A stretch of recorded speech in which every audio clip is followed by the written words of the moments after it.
Mic of பண்ணிடுங்க. கொஞ்சம் வெளிய விடுங்க. பரவாயில்ல, கொஞ்சம் வெளிய விடுங்க. சீமான்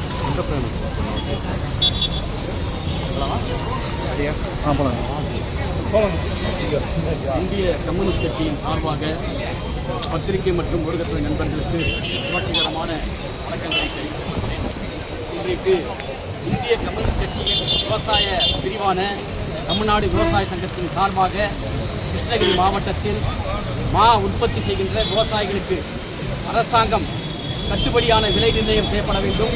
அதே போல வறட்சியால் பாதிக்கப்பட்ட விவசாயிகளுக்கு ஏக்கர் ஒன்றுக்கு 50,000 ரூபாய் நிவாரணம் வழங்க வேண்டும் உள்ளிட்ட கோரிக்கைகளை வலியுறுத்தி தமிழ்நாடு விவசாய சங்கத்தின் சார்பாக மாபெரும் கண்டன ஆர்ப்பாட்டம் என்பது விவசாய சங்கத்துடைய மாவட்ட தலைவர் சிவராஜ் தலைமையில் நடைபெற்றுக் கொண்டிருக்கிறது. இன்றைக்கு தமிழ்நாட்டிலேயே அதிக அளவு மா உற்பத்தி செய்கின்ற மாவட்டமாக கிருஷ்ணகிரி மாவட்டம் விளங்குகிறது. கிருஷ்ணகிரி மாவட்டத்தில் சுமார் 35,000 ஏக்கர் பரப்பளவில் மா விவசாயம் செய்யப்படுகிறது. அதாவது மா விவசாயிகள் கடந்த ஆண்டு கடுமையான வறட்சி ஏற்பட்டது. அந்த வறட்சியில் மா விவசாயிகளுடைய தோட்டத்தில் மாமரங்கள் எல்லாம் காய்ந்து விட்டன. அப்போதைக்கு விவசாயிகள் ஒரு ஏக்கருக்கு ரூபாய் 50,000 நிவாரணம் வழங்க வேண்டும் என்று கோரிக்கை வைத்தார்கள்.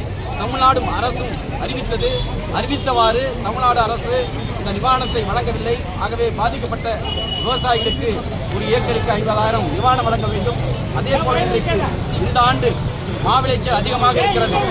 ஆனால் இன்றைக்கு உள்ள தனியார் மாங்கூர் தொழிற்சாலை உரிமையாளர்கள் சிண்டிகேட் அமைத்து விவசாயிகளை வஞ்சிக்கும் வகையில் ஒரு கிலோ 6 ரூபாய்க்கு வாங்குகிறார்கள். இன்றைக்கு அண்டை மாநிலமான ஆந்திராவின் விவசாயிகளிடமிருந்து முத்தரப்பு பேச்சுவார்த்தை நடத்தி அரசின் சார்பில் இன்றைக்கு ஒரு கிலோவுக்கு 12 ரூபாய் நிர்ணயம் செய்திருக்கிறார்கள். அவ்வாறு தமிழ்நாடு அரசும் மாவட்ட நிர்வாகமும் முத்தரப்பு பேச்சுவார்த்தைக்கு ஏற்பாடு செய்து மாங்கூர் தொழிற்சாலை உரிமையாளர்கள், வியாபாரிகள், அதே போல மா விவசாயிகள், அதே போல தோட்டக்கலைத்துறை அதிகாரிகளை அழைத்து முத்தரப்பு பேச்சுவார்த்தையின் மூலமாக ஒரு டன்னுக்கு, அதாவது பெங்களூரு மாங்காய்க்கு 20,000 ரூபாயும் மற்ற ரகங்களுக்கு கூடுதலாகவும் நிவாரணம், அதாவது விலை நிர்ணயம் செய்யப்பட வேண்டும். அதே போல நிவாரணம் 50,000 ரூபாய் ஏக்கருக்கு வழங்கப்பட வேண்டும். அதே போல இன்றைக்கு மலர்களை இன்றைக்கு பூச்சிகள் அதிகமாக தாக்கப்படுகிறது. அதற்கு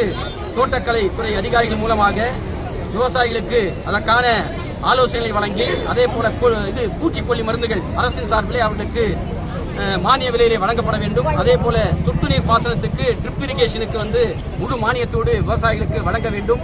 இந்த கோரிக்கைகளை உடையாக தமிழக அரசு நிறைவேற்ற வேண்டும். இல்லை என்றால் அடுத்த கட்ட போராட்டங்கள் இந்திய கம்யூனிஸ்ட் கட்சியின் சார்பிலும் தமிழ்நாடு விவசாய சங்கத்திலும் தீவிரமடையும் என்பதை எச்சரிக்கையோடு அரசுக்கு தெரிவித்துக் கொள்கிறோம்.